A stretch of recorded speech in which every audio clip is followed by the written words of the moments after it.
Good morning, everybody. So I'm just getting ready to start my leaven for another loaf of bread, and I am running low on my starter.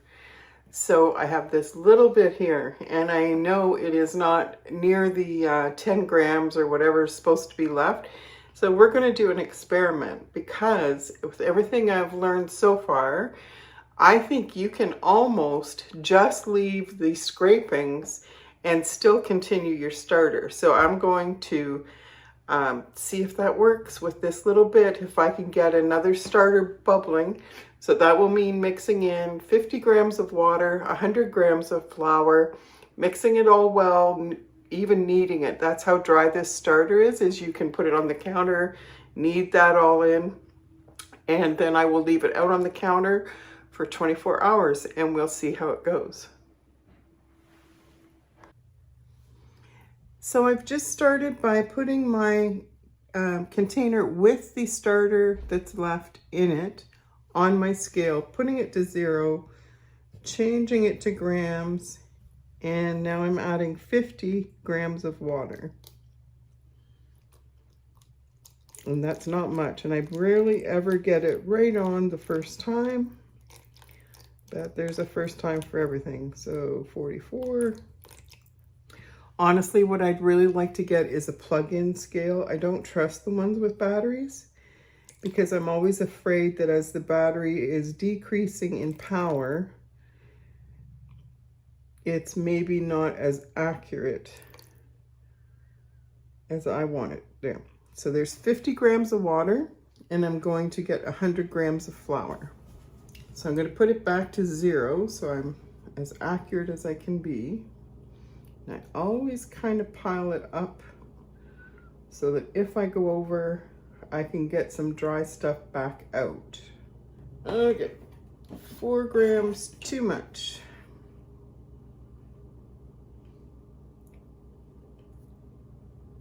$100.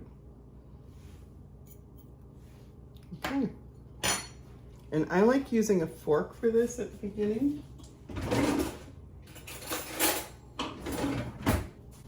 I just find that it mixes up better.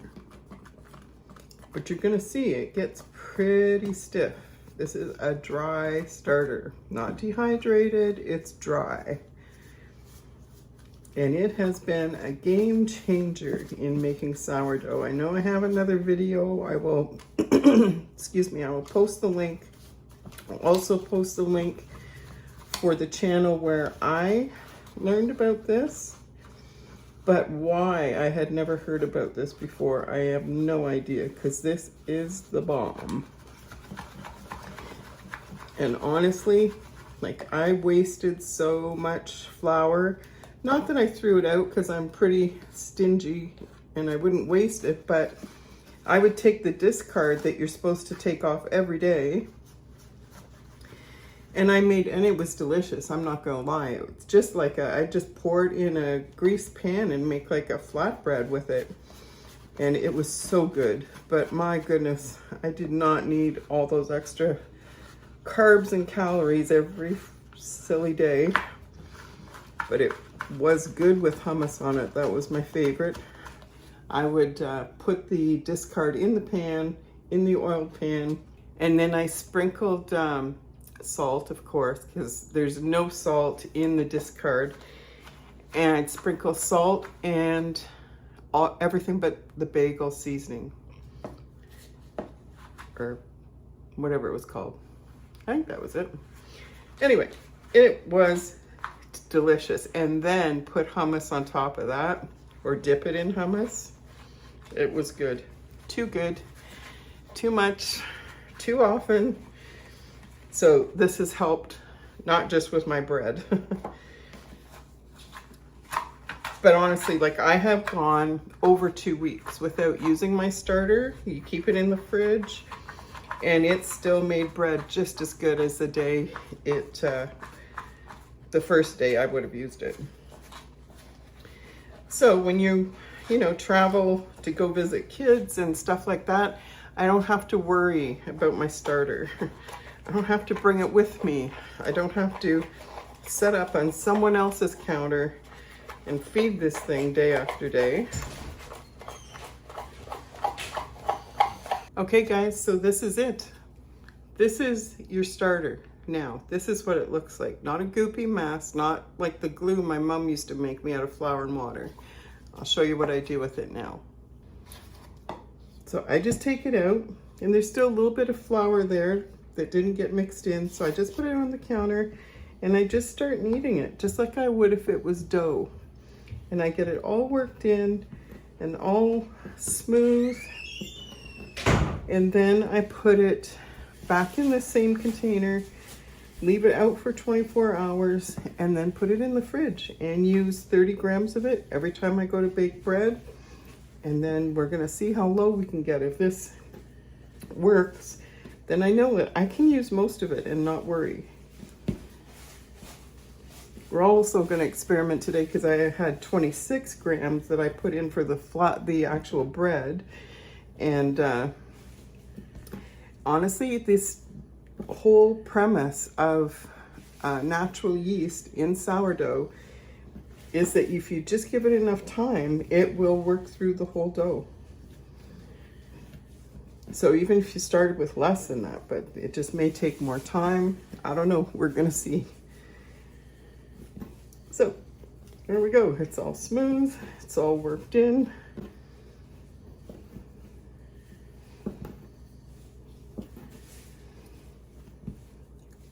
Like, none on my hands, well, like a little tiny trace, but so easy.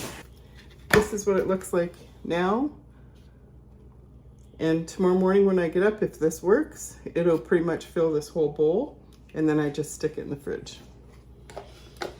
So now I'm going to mix up my leaven, and I know I have other videos, but I thought since I'm on here, we'll do this. Get my scale back out, put it back to 0 and grams. Oh no, I have to have that on it. Okay, 0 grams, and now I need 130 grams of water and 120 of flour.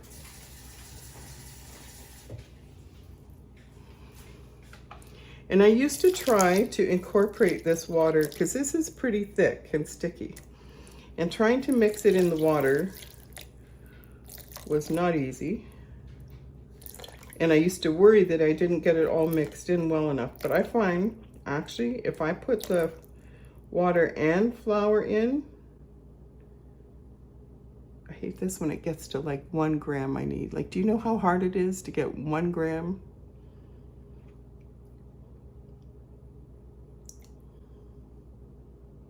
Come on.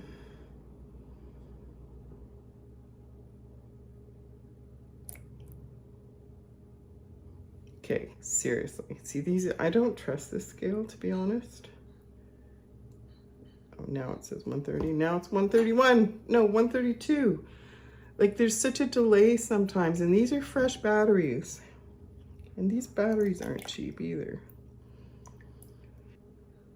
Such problems, I guess. Could be worse. Couldn't have bread or flour to make bread. There, 130. Quit while you're ahead.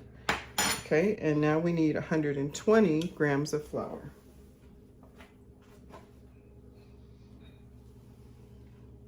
Only since doing this have I started measuring in metric. And I've actually become quite accustomed to it. There, 100, right on. Oh my gosh. All right, let's get this off before it changes. That's a first.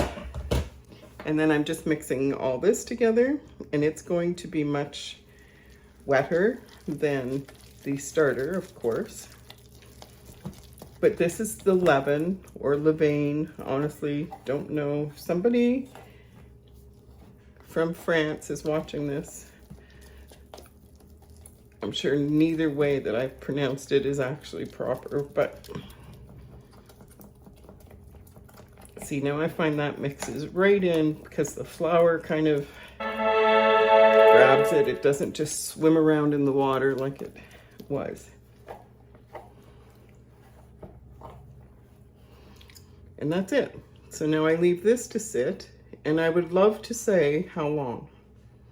However, I leave it till it starts to get bubbles in it, like good bubbles.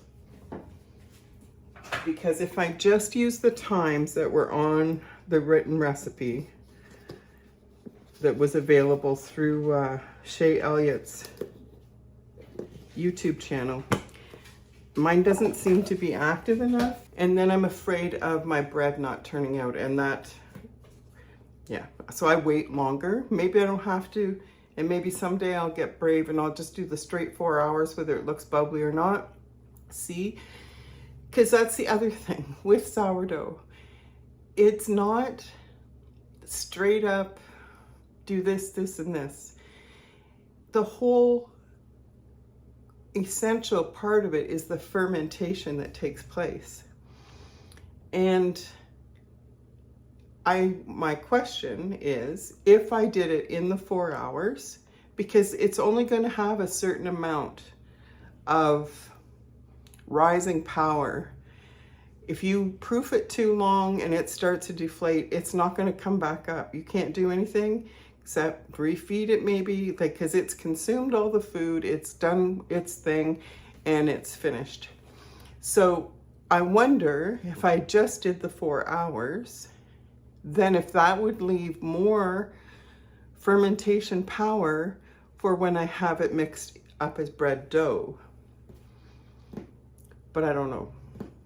Probably, because basically you're just feeding it again. Because what I'm aiming for, and to this day have not really achieved, is when you see these beautiful big sourdough loaves that have, they call it spring, like, so it's had a really good spring, it rises up nice, you score it and it has ears, like it has the crusty little edges where you've cut it. I haven't got there yet. I, by accident, did it once. Have no idea how it turned out that way. So I don't know. It's trial and error, and it's, yes, there's a science. It's more of an art, and it's more of an intuitive thing where you get to know what it should look like, what it should feel like, and the clock is basically irrelevant. Except maybe when it comes to baking it. But yeah, if you try this recipe or another recipe and it doesn't go according to the instructions, don't get discouraged. I had more flops than you can count. So in case you haven't heard it on one of my other videos about this, if my bread doesn't rise well and I end up with kind of a dense, heavy loaf, I cut it up and I freeze it for croutons. Or I blend it and make breadcrumbs. Don't waste it. Don't waste it. And they make amazing croutons. And think better, I like those dense croutons. So there's always, like, don't throw it out. I have a friend, and this was so many years ago, probably 40, and she and I lived in a duplex. Her and her family lived on one side and I lived on the other, and I was baking bread at the time, not sourdough, just regular bread.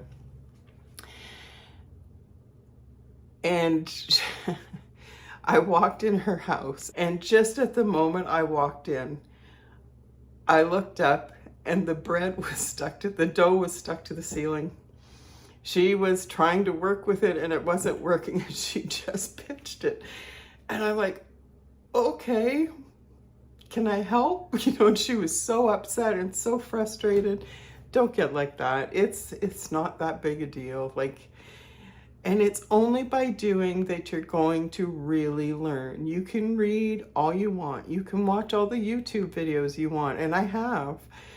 But until you get in there and you do it for yourself, you're gonna not really know what you're doing. You're gonna learn by doing. And mistakes are part of it. Like, failures are part of it. That's a hard pill to swallow. Failure is my F word in my life, because I've always been so afraid to fail. And when I did fail, because inevitably I would, it crushed me. It was like I was a failure. And it's like, now thank Thankfully, you learn a few things over the years, but do not be afraid to fail. Because if you're afraid to fail, you'll be afraid to try and you won't learn. So don't shoot yourself in the foot. Just persevere, try again, keep watching the videos, keep looking for, like if I had stopped watching, I never would have found this starter. And this starter has exponentially, I can't even overstate it, changed my sourdough baking. I don't think I'd still be doing it, except that I'm stubborn. And the challenge is what keeps me coming back, because I'm like, no, if they can do it, I can do it. I need to figure this out. But I would have been hundreds of dollars wasted in bread and calories and stuff trying to figure it out how to make the typical sourdough starter work. And I don't know how to say this without seeming negative, and I'm not. There's almost a cultish thing in the sense that the impression I got is that the more thin you could get your starter, the more hydrated, the better sourdough bread baker you were, and the better the bread would turn out. And I'm sure it does turn out better, lighter, I don't know, but I'll tell you, it cannot be better enough to be worth the frustration. Like, you couldn't knead it, you're supposed to do these stretch and folds, and it's almost, well, some of them are trying to get to like as 90% hydration.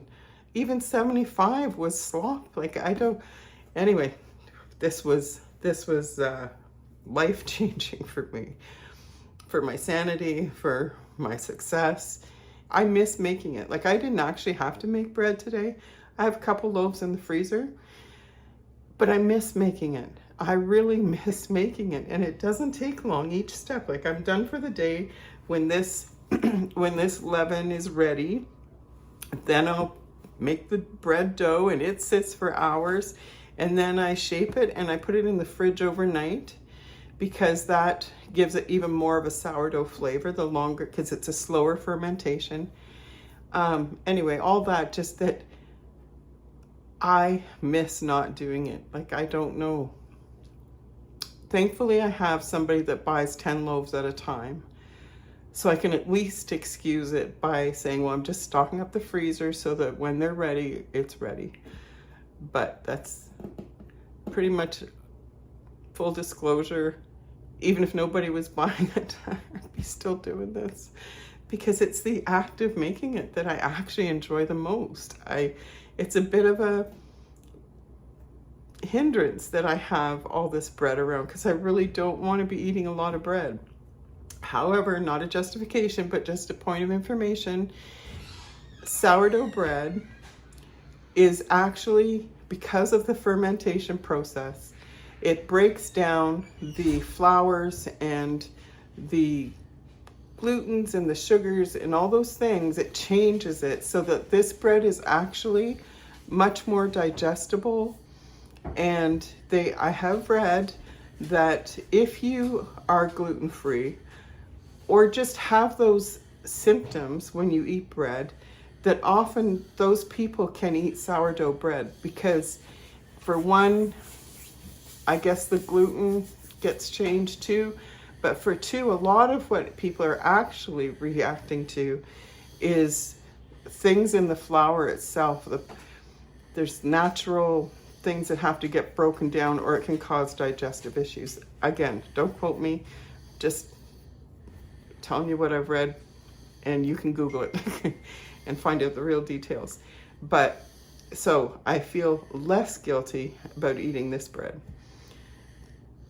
But in reality, it's making the bread itself that I enjoy the most. So I'll try and take pictures if I remember. Chances are good I won't, but you can watch my other videos. I have other videos on sourdough. And yeah, just try it. Let me know if you try it. Let me know if you try this starter. There is, if you go to Shay's, and I will link it again, she has two really good videos. So one really explains this step to the end of getting right up to the bread being baked. She also has another video though, so when I have this starter, I was using the other liquidy, messy starter, and I was able to convert it to this dry starter. So if you're already using starters and you want to try this, that's possible. But she has another video that actually tells you, like, if you have no starter, how to make this from beginning to end. And that's a little bit of a time thing. It can take a few days to get these yeasts active in your flour and water. But that will be there, and I'll try and link that one as well. Hi guys, so it is now later in the afternoon. It's actually almost 3:30. And this is where my levain or my leaven is at right now. So I don't see a lot of bubble activity. I do see some starting, but it's not really at the point where I like to use it. Again, maybe I could use it right now, but I'm seriously not willing to risk it at this point. So what I'm going to do, because once this is ready, which in my opinion it isn't yet, then I have to mix the bread dough. And that takes at least 4 hours out on the counter before I can shape it. And honestly, I'm tired. So I'm putting it in the fridge overnight because that will slow down that fermentation process. And tomorrow morning I'll get it out, I'll let it come back to room temperature, get as bubbly as I want it, and I'll make the bread tomorrow. And that's what I love about this starter, this whole process. It's so flexible. If I got called out all of a sudden or needed to go somewhere suddenly, I can just put it in the fridge and it slows it right down. So that's what I'm doing. I'm putting it in the fridge. My starter is going to be out all night. It'll be fine. That's how it's supposed to go. I don't want to risk leaving this out all night. So I'm going to put it in the fridge and we're going to play it safe. Okay guys, so I'm giving you a bit of an update. It is about 8:15 the next morning, and I'm not going on camera because I am not dressed. I'm actually think I'm gonna go back and have a nap. Been awake for a while. So this is after putting the levain or the leaven, whatever you want to call it, in overnight in the fridge to slow it down because I didn't feel like making the bread last night. And look, it still continued to bubble. So I'm just going to let this come to room temperature before I make the bread. It hasn't risen much, which it doesn't always. I'm just more worried about the bubble activity. Trying to get some decent light here. So you can see the bubbles. So it is active. And then this is the starter that sat out all night. If you remember, it was a little lump. So this is after being out on the counter all night. You can see the bubble activity in the sides. It's soft and bubbly on the top. So it's actually ready to go back in the fridge until I need it to make bread again. And if you remember, this has come from that tiny little bit of starter that was left in there, barely, not even a tablespoon. And I'm ready to go again, and I'll probably get 4 or 5, probably 5 loaves of bread out of this before I have to feed it again. And that can be a period of weeks. So yeah, just giving you an update, letting you see how it all turned out. And then same here. When it comes to room temperature and I feel like it's warmed up a bit, I will start making bread for today. This is just for 1 loaf. So I'll be back. So the leaven is ready to go. So I'm just getting ready to mix up a loaf of bread. I'm putting the leaven or levain, however you want to say it, into my mixing bowl.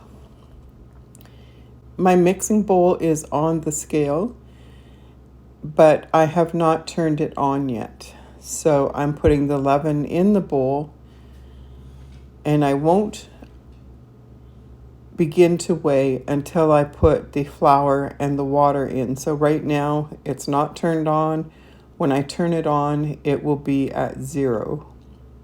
And then I'll begin to pour in the water, the flour, both of which need to be measured. It is 315 grams of water and 600 grams of flour.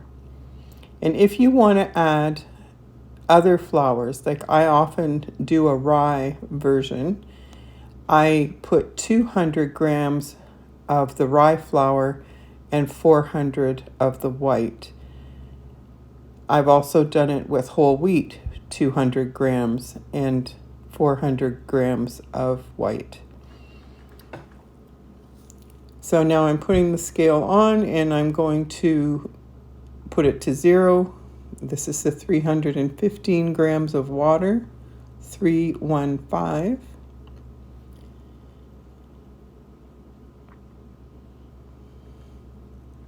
And these measurements are important, and you do need to try to be as accurate as you can, or it will really affect the outcome. So I go slow because I rarely hit it the first time right on.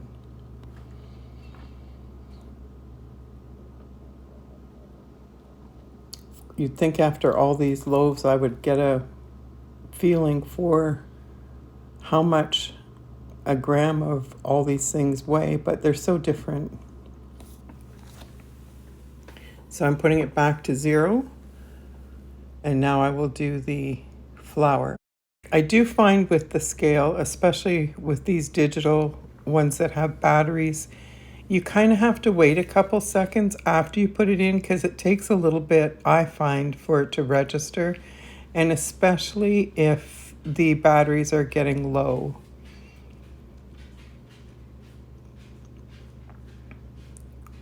I really want one that runs on AC current and plugs into the wall. Okay, so there's my flour, my water, and the only other thing that goes in here is 2 tablespoons of salt. And I put, like not full tablespoons, just kind of shallow, shy of 2 tablespoons. I don't like it too salty, and salt can inhibit growth of yeast. So I want it to be as fluffy as it can be, but still flavorful. I use pink Himalayan salt. Any kind of good salt is okay. So I'm going to put this on my mixer stand. I have a KitchenAid mixer. It's the lift bowl type. I think it's around a 5 quart. And of course the recipe doesn't call for this, but because of my shoulder, it just makes it so much easier and it turns out well. So I'm using the dough hook. I start it and keep it on speed 1 because I'm really just mixing this up. I do let it knead for a little bit, but with sourdough you do stretch and folds for the first little bit when the dough's first out of the mixer. So about the first 2 hours or so, you do it every 30 minutes, you do a stretch and fold. So this is just mixing it all up, so much easier. I've got just a plastic dollar store bin with a lid. And I just spray the inside of the plastic bin I put olive oil in a spritzer. And so that's been done. And now I'm just putting the dough in there. And it is going to be in there for, I don't know, probably at least 4 hours. And then I will shape it and I will put it in the fridge overnight. I may not catch that in the video, but just so you know, I'll try and do the shaping part. It is on my other video, but I actually really enjoy shaping it.